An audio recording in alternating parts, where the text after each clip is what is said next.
Stowe corner, Silverstone's turn 15, and definitely one of the most fun and fastest corner, and also a really good overtaking spot. In this video, we're going to show you why the line is really crucial through Stowe because of its tightening exit. We're going to talk about different braking techniques, and lastly, as always, talk about common mistakes you should avoid. First things first, let's take a look at where Stowe is around this track. So you can see one of the final few corners, turn 15, and it follows the long hanger straight, and therefore it's one of the key overtaking spots here around Silverstone. Second point to note is the braking zone. As you can see, the corner actually starts turning inwards quite early, which means your braking phase is slightly compromised because it's not completely straight. It's quite tricky to get this right, which we'll jump into later in this video.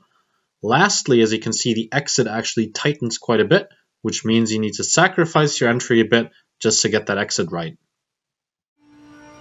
Let's check this out on track. So coming down the hanger straight here, going over to the left, getting hard on the brakes and braking deep into the corner, all the way to the apex. Stay patient around the apex and then back on the throttle, and watch out for track limits as you exit Stowe corner. Let's look at that again, but in slow motion. So step by step, first important point, braking. You want to be all the way over to the left, and really stay alongside the white line. Let's stop it here as we're next to the curb before turning in. So it's quite tempting as you're at this point on the track to start turning in already, but force yourself to wait a bit.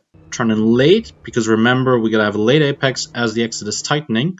And as you can see, we're still applying a bit of brake pressure as we're already quite deep in the corner, and that's just for weight distribution, right? You want to keep some weight of the car on the front to give those front tires a bit of extra grip. Once you get to the apex, you can take a bit of curb here, to be fair, depending on the car you're in. And the moment you see the exit, be patient, but the moment you see the exit, go flat out as soon as you can. And lastly, as you can see, the curb is quite inviting on the exit, and that's an important point. Depending on the sim you're in, you can either go beyond track limits or not. So depending on the game, or in real life, sometimes they even have a stick there, which is quite annoying. So just watch out for that, kind of game to game specific, but usually you can take a lot of space as you exit Stowe, just to widen your exit just a tiny bit. Stowe's famous because it's fun, but it's also famous because it's quite tricky to get right. So let's dive into some of the common mistakes that we see around here.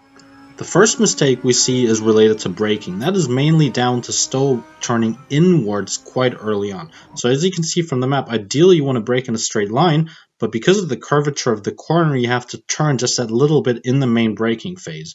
Why is that an issue? The moment you get on the brakes punchy with a bit of turn and angle to the right, the car wants to pull itself straight, which is why that initial moment, that sudden moment where the car wants to pull over to the left, that actually causes you to miss the apex and understeer throughout the corner. A good way to get around that problem is staying all the way on the left hand side as you approach Stowe, making an initial quick turn into the right, and then being bang on straight on the steering wheel before you apply the brakes.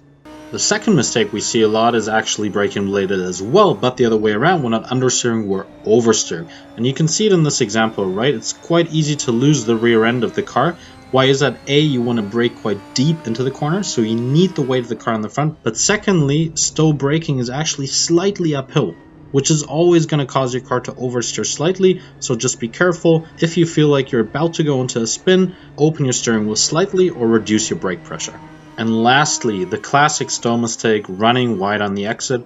Why? Because it's so tempting just to get on the throttle too early, right? You want to get on the power, especially as you might line yourself up for a move into turn 16, the following slow chicane, which is great for overtaking, but don't overdo it.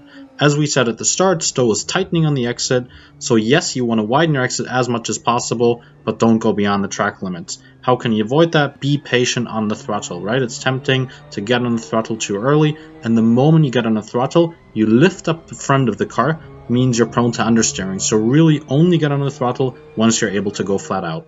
Let's wrap up with the 3 main points for taking Stowe corner in the best way possible. First of all, line is key. Remember that the exit tightens, so turn in late. Force yourself to stay out wide till you clip the apex to get a faster exit. Secondly, braking. You approach Stowe at a really high speed, but you need to brake deep into the corner. A tiny bit more or less brake pressure can make the difference between hitting the apex or going into a full spin. And lastly, watch out for track limits as you exit Stowe corner. The white line is tempting to overshoot because the corner tightens on the exit. Depending on the sim or indeed the league that you're in, the track limits could vary, so watch out for that.